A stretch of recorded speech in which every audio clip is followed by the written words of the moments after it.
Most people don't fail the 30 days, they fail the moment they start negotiating with themselves. You begin with clarity. A decision is made. This time I will stay disciplined for 30 days. It feels structured, controlled, almost final. But discipline is never tested in the decision, it is tested in the first moment it becomes inconvenient. The first day is never the problem. It feels aligned. You follow the plan, you tick the boxes, you feel in control. The identity still supports you because nothing has been resisted yet. Then comes the shift no one notices.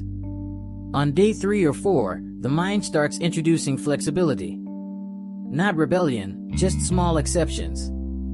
I'll do it later. I can make it up tomorrow.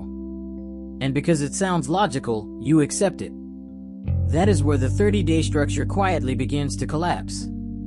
Picture a simple moment. You set a 5:30 a.m. routine. Alarm rings. You wake up once. Then you think for a second. No urgency, no pressure, just a quiet internal question. What if I rest a little more today? You already know the answer, but you still choose the question. That single moment repeats in different forms over the next days. Different excuses, same pattern. And slowly, the identity that said I am disciplined for 30 days starts losing authority. This video is not about pushing you to complete a challenge. It is about showing you why most people never actually enter the challenge fully. They only enter the idea of it. Because the real test is not consistency across 30 days. It is whether you can stop your mind from renegotiating the standard once discomfort appears. And if you cannot control that negotiation, you will not complete 30 days, you will experience 30 days of partial intention broken by repeated compromise. By the end of this, you will see exactly where the collapse begins, why it feels invisible in the moment, and what shift turns 30 days from a struggle into a fixed identity structure. There are 3 internal mechanisms that decide whether 30 days becomes discipline or just another abandoned attempt. First is micro-negotiation. This is where failure actually begins. Not in quitting, but in adjusting the rule while pretending you are still following it. You don't stop the system, you bend it slightly. I'll do it later today. I missed one day, but I'll double tomorrow. Each sentence sounds responsible, but it quietly removes structure. Second is comfort override. Discipline always competes with comfort. And comfort doesn't argue, it delays. It doesn't say stop, it says not now. Over time, not now becomes your default decision-making system. You stop resisting laziness directly and start agreeing with postponement. Third is identity dilution. This is the deepest layer. At the beginning, you say, I am doing 30 days of discipline. But every broken promise weakens that identity. Not all at once, gradually. After enough small compromises, the sentence changes internally to, I am trying to be disciplined. That shift destroys authority. A simple real-world example, someone starts a 30-day steady routine. First 2 days, strict focus. Day 4, they skip a session but compensate later. Day 6, they shorten steady time. Day 10, they reorganize the plan again. Nothing fully stops, but nothing fully continues either. By day 15, the structure exists only on paper. This is why most people think they almost completed 30 days. But almost is exactly where discipline dies, between intention and execution. The system doesn't collapse dramatically. It erodes through repeated permission. And the dangerous part is this, every time you successfully justify a small break, you become better at breaking your own rules. That is not failure of effort. That is training in inconsistency. So the real question is not whether you can follow a plan for 30 days. It is whether you can stop yourself from editing the plan every time reality feels uncomfortable. Because once the rules become flexible, the outcome becomes unreliable. And unreliable discipline always ends in the same place, unfinished identity.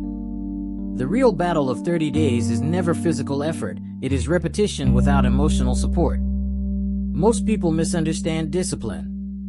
They think it is about doing hard things. It is not. It is about doing the same thing when nothing inside you is rewarding it anymore. That is where the majority collapse. Not at the beginning, but when repetition removes novelty. At first, everything feels structured. You are aware, alert, slightly excited. There is a sense of identity forming. I am someone who follows discipline. But that identity is still fragile. It has not been tested under pressure yet. Then the system enters normality. And normality is where discipline starts losing emotional fuel. Let's break it into 3 internal phases. First phase, execution energy. You act because the decision is fresh. You don't question it yet. The mind is still aligned with intention. Second phase, resistance emergence. This is where discomfort appears, not extreme, just subtle. You feel delay. You feel not in the mood. And instead of rejecting that feeling, you start negotiating with it. Third phase, identity questioning. Now the mind stops asking, what should I do? And starts asking, why am I doing this? That question feels intelligent, but it is often sabotage disguised as reflection. A grounded example, someone committing to daily workouts for 30 days. Week 1 feels strong. Week 2, soreness appears. Week 3, boredom replaces energy. By week 4, the body is not the problem, the mind is. It starts generating reasons to reduce intensity, shorten sessions, or skip days. And here is where most people misunderstand themselves. They assume the plan stopped working. In reality, their tolerance for repetition stopped growing. Rohn once said, success is nothing more than a few simple disciplines, practiced every day. The problem is not understanding the discipline. It is surviving the emotional flatness of repetition. Now consider another real-life situation, a person trying to build focus for work or study. First week, they feel structured. Second week, distractions feel louder. Third week, they start switching methods, new apps, new systems, new environments. But nothing stabilizes because the real issue was never method. It was consistency under boredom. Boredom is the real test. Not pain. Not difficulty. Boredom. Because boredom removes emotional reward from action, and what remains is only identity. Now let's move deeper. In 30 days, the mind tries to protect itself in 3 ways. It reduces intensity to avoid fatigue. IT introduces exceptions to avoid pressure. IT creates new plans to avoid accountability. None of these feel like failure in the moment. They feel like adjustment. That is what makes them dangerous. Here is a simple financial discipline example. A person decides to save daily for 30 days. Day 1 to 5 goes perfectly. Day 6, an expense appears. Day 7, they adjust savings. Day 10, they skip saving temporarily. Day 15, they restart with a new plan. By day 30, the intention exists, but the pattern does not. Nothing dramatic broke. Everything just softened. And softness is how discipline disappears quietly. Now, there is a hidden truth here. 30 days is not a transformation period. It is a reveal period. It reveals whether your identity is stable enough to survive repetition without reinforcement. If you rely on motivation, you lose it. If you rely on emotion, it shifts. If you rely on structure alone, it collapses under fatigue.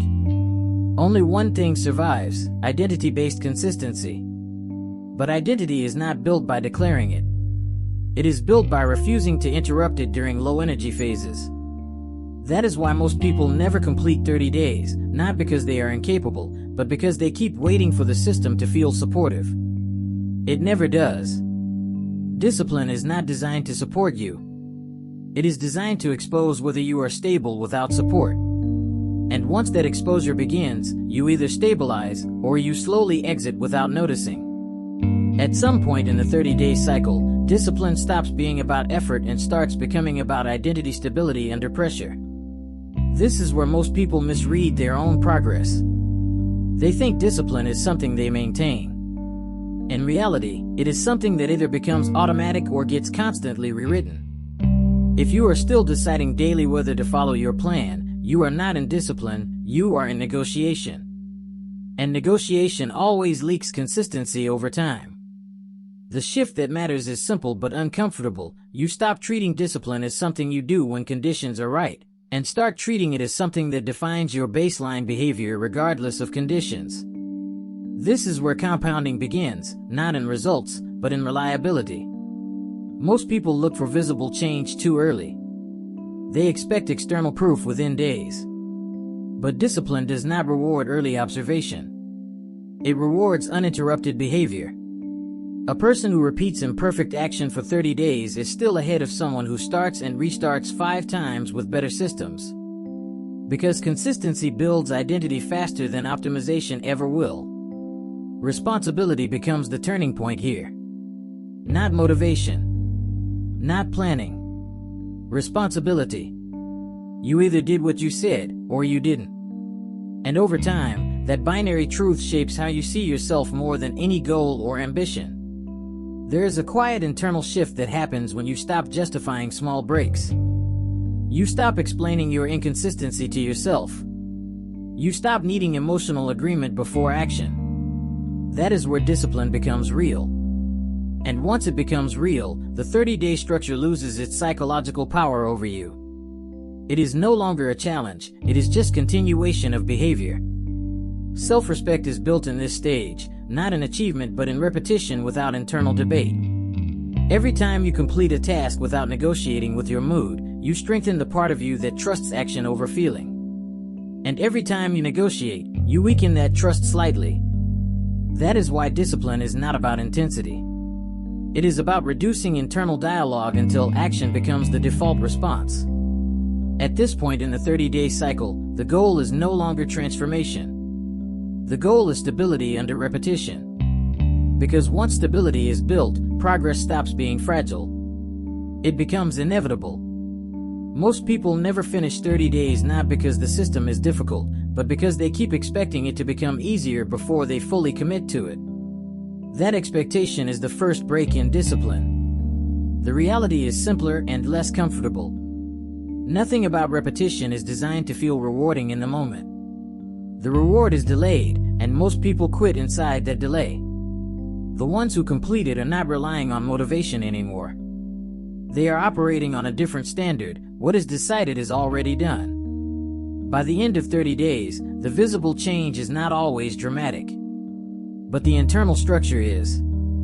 You either become someone who kept returning to the same behavior without negotiation, or someone who repeatedly allowed exceptions until the system dissolved. That difference is not about willpower.